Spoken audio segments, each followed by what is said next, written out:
it just shows you how it was nothing more than the common cold. It was downgraded in every country in the world to a common cold. The spike that we're going to get now, which is very, very sad. Look, I know about death. I lost my mother when I was young. My firstborn son 11 years ago when he was 27 years old. And I lost my younger brother 3 or 4 years ago, who was younger than me. So I understand the concept of death. I also know that we come into this world with nothing and we leave with nothing. It's very important to enjoy the bit in the middle. Absolutely. But we're all going to die. Yes. And this is one of the things we have to face up to. People die. And people die of 1,000,001 different reasons. You'll laugh your head off. They've rejigged the figures in England and found out that only 1,400 people have actually died of only COVID-19. I've read that, yeah. The first 6 months of the year. But also, if you look at the side of that, the average age was 88 years old. And for the first time in history, nobody in England has died of old age. No, and nobody died on the normal flu. Exactly right. Exactly right. We're in a transition period. I remember when I started this journey back in March of this year, February, March of this year, of doing my videos. When we got into April, I was told that we'd passed the critical point, which was the arrest of the Venetian families, the collapsing and the removal of everybody in the Vatican. Yeah. In fact, if the truth be known, what we're seeing right now is actually a clone. What I have heard is that Buckingham Palace is on the market to sell. Is that correct? That's what I've heard. That's what I've heard. Yeah, me too. Yeah. The trouble is it's got so many skeletons in that place. I don't know who would want to go into there. Yeah. If they blew up the tunnels underneath, it would probably collapse into a heap of rubble. Yeah. And when people know the truth about it, I think they'd be rather glad. Yeah. It's gone. Ask to unmute. We've lost his sound.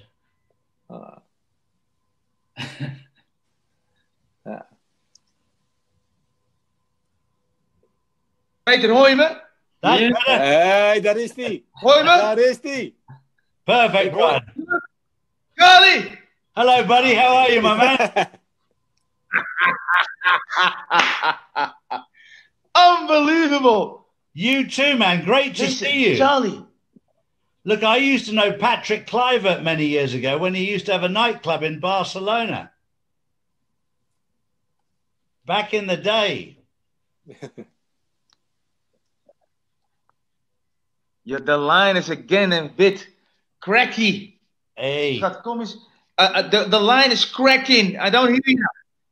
I was saying that I used to know Patrick Kluivert, who used to have Patrick Kluivert. Yeah, he used to have a nightclub in Barcelona. Yeah. He was still a young boy when I played in the first team of Ajax. He was still a young boy. Man alive. Yeah, amazing. Yeah. Hey, Brian. Yeah, how are you doing? Listen, this is. I've been in every single program in Holland, mainstream media, whatever, football program, you name it. But this is the most exciting interview right at this moment of my life. Well, I appreciate that. It's exciting. Charlie, you're a legend. Well, we're living in an amazing time, really? Aren't we? We're living in an amazing time. Yeah. I had a brilliant conversation with a guy last night from America that was known as Prime Minister. He's just a wonderful man. Prime Minister? Yeah. I know him. I've seen that with you. I've seen that. Yeah.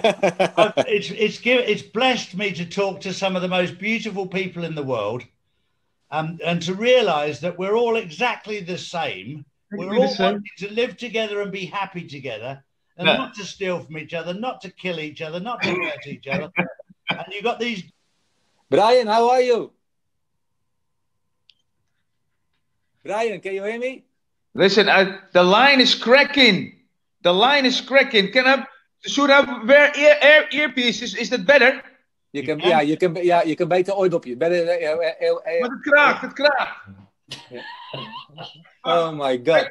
Don't go away, Charlie. I'm not going anywhere. I'm chuffed. You've made my day. Your voice is cracking. Your voice is cracking. Wait. And I'm sober.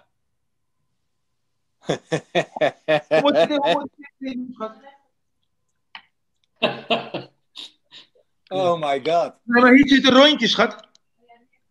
Oei, oei, oei. Ja, nou, kijk, Peter, ik hoor jou goed. Ja, hoor mij goed. Ja. Maar, hoe heet het? Charlie, die hoor ik kraken. Charlie, you're cracking. Charlie's cracking up. I've been cracking up for years. Yeah, now I hear you, Charlie. Now I hear you, but sometimes you're cracking like. Yeah, that's just me. Okay, now I hear you good, Charlie. I can hear you even better now. Yeah. I did nothing but the last thing you said. It was cracking, and now I hear you perfect. No, I was just saying I can see you in black and white now. Black and white. Eh? I've been dressing up for you, Charlie. I've been dressing up for your audience and everything. Good shit. You're looking amazing. You're looking amazing. So you live now in Spain? You live in England? Yeah, no, I live in Spain. I've been here for 38 years. Charlie? You hear us now, Bright? Yeah, I can hear you. That's better.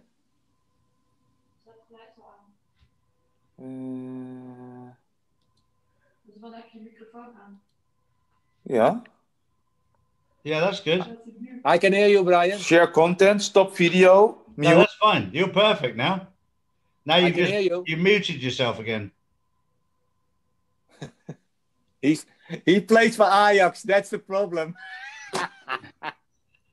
Oh, yo.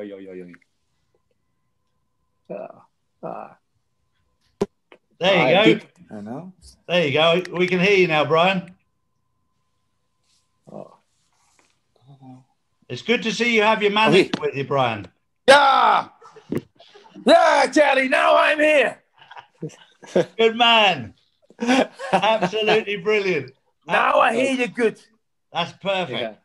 Sorry for the delay. You were cracking up. I have a computer, this and that, and now I'm on the phone. It's better. That's perfect. Perfect. And now we're done. Now we're done with the show. Yeah. Oh, you missed all the fun, Brian. Sorry? You missed all the fun here. Please, can you tell me about a little bit? I know you because I'm a football enthusiastic. So I know about the times at Ajax and the Dutch national team. But can you tell me how you become woke about what's going on? Yes, of course. And why you are speaking so out on your Twitter account? Yeah. Well, the moment I thought something is totally off here in this world was the moment that I saw on Facebook Robbie Williams. That was in 2000, I guess, 11, 12. And he told something about, you guys should see this movie. It has a total different view on society. And that was Zeitgeist. Zeitgeist number 1. Yeah. So I watched that and I was flabbergasted. I was like, no, this isn't true. Yeah. This cannot be this. This is out of order. Yeah. And I believed it. Yeah. I couldn't stop watching. And then another time. Yeah. And then I was like very enthusiastic about two friends and my children. And they were then 12 and 14 or something. And I was telling what I saw. Very enthusiastic. And they were looking like me at, Bob, what the fuck are you talking about? Exactly. What are you on about? Are you crazy? Yeah. And then I got in this very lonely spell. Yeah. Am I crazy or not? Then I did some more research. Yeah.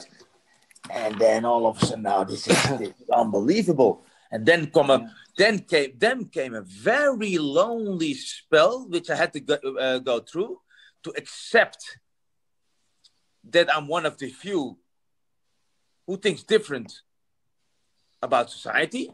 Yeah. But I was already different. Yeah.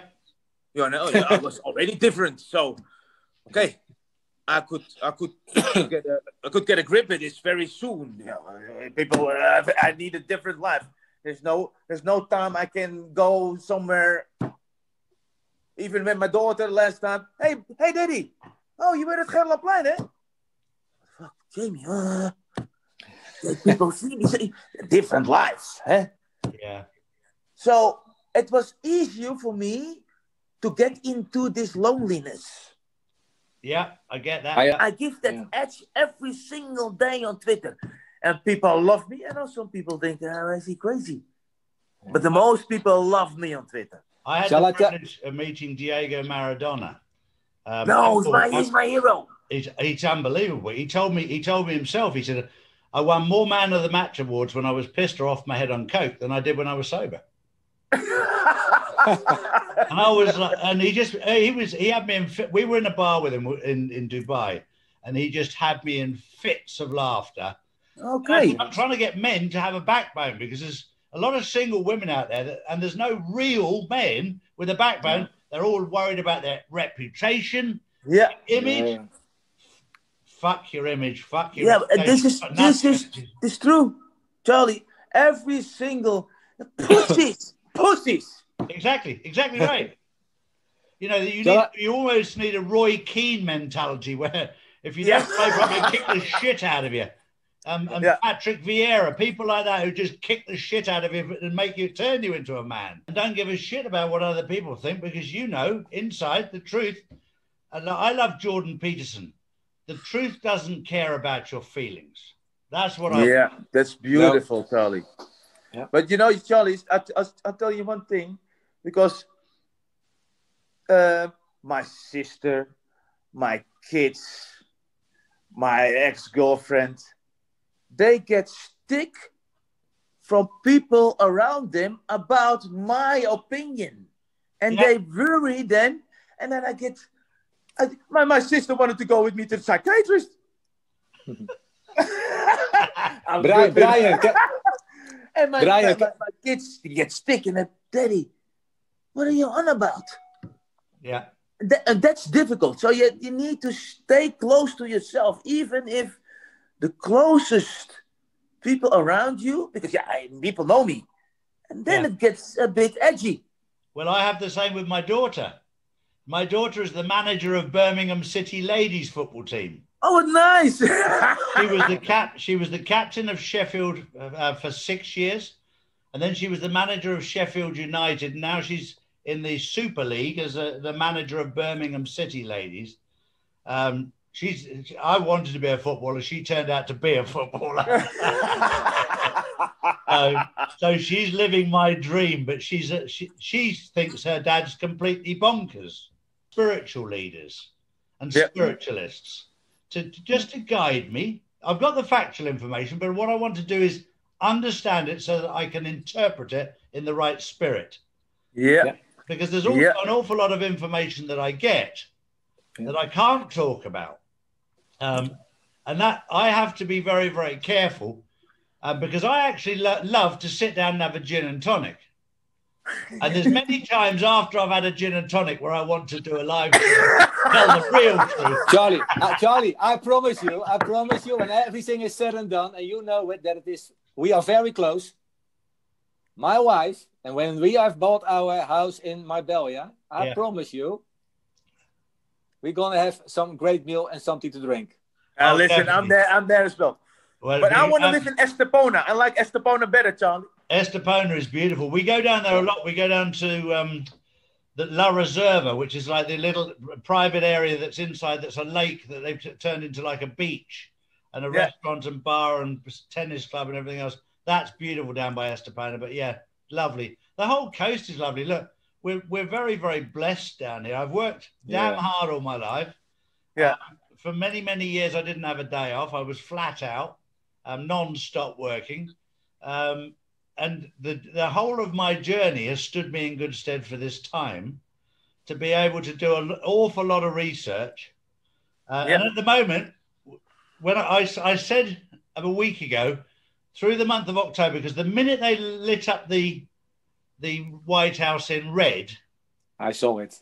I posted it out also. Yeah. Here we go, Red October. What was the meaning of that again, Charlie? The meaning of that was that it's Red October, and Red October is when the hunted become the hunter. Hunted. The hunter. Yeah. And then the first now it's now becoming public knowledge. Who of those, like, it's fairly clear to see that Hillary Clinton is no longer with us, because the clone that they've made was obviously made in China on a hurry on a Friday night. It's not a very good copy, and nor is the one with Biden. It keeps falling asleep. So they've obviously... But these are clones, eh? Sorry? So no body doubles, but clones, Charlie. Body doubles and clones, but the clones aren't very good ones. So they did. Trump didn't want to waste too much money on them ones, I don't think. Charlie. Buy one, get one free, I think. Yeah. Charlie, can I ask you something? I've got some info from... That he raped and murdered an 8-year-old black boy. No. Serious? And managed to hide it all away. Exactly.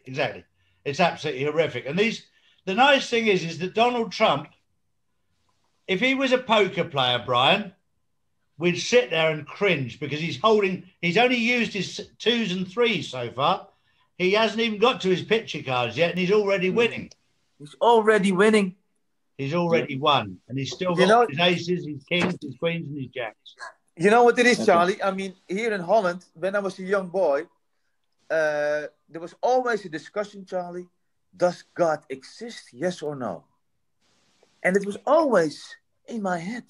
And my parents, my mother's a Christian, and my mother's a Protestant, and my dad is a Christian. But they never talked about religion, and they never went to church. So I wanted to play football, and I left that boy. So, and I was always, does God exist? Yes or no? But now in these days, Charlie, God exists. That was the Holy Spirit. That was the Holy Spirit. Yeah. I saw people who believe in Satan. I know where he is as well. You know where he is? He's inside you. He's inside me. He's inside each one of us. It's inside, and God as well. Exactly. And if you understand the universe and the vibration and everything, where you talk a lot about, then you get this time. I live in the happiest time of my life, Charlie. Now, the world is in tatters, and I cannot feel happier. It's unbelievable. As a child, I used to look up at the sky and see if I could see God. Now I've learned to look inside myself. Yeah, and then you see God. It's so beautiful, Charlie. Yeah. So well said. Yeah. Charlie, can I ask you something? That's a different issue. Unbelievable. Yeah. But there's things going on behind the scenes, and Deutsche Bank will collapse either by the end of this year or the beginning of next year, because most people are unaware that financially it's completely bankrupt and incredibly corrupt. And a few years ago, to save them going bankrupt, the Chinese elders gave them money to keep them alive. Okay. Under Donald Trump's guidance. He's a boss. Unbelievable. He's the biggest boss ever. He's the boss. So he can tell the Chinese when to pull the plug. Because when he pulls the plug, the European Union will collapse completely. Oh, perfect. And then Holland will go back to being Holland. Belgium will go back to being Belgium. Germany will go back to being useless. I mean, Germany. No. Charlie, do you think we get our own money back, or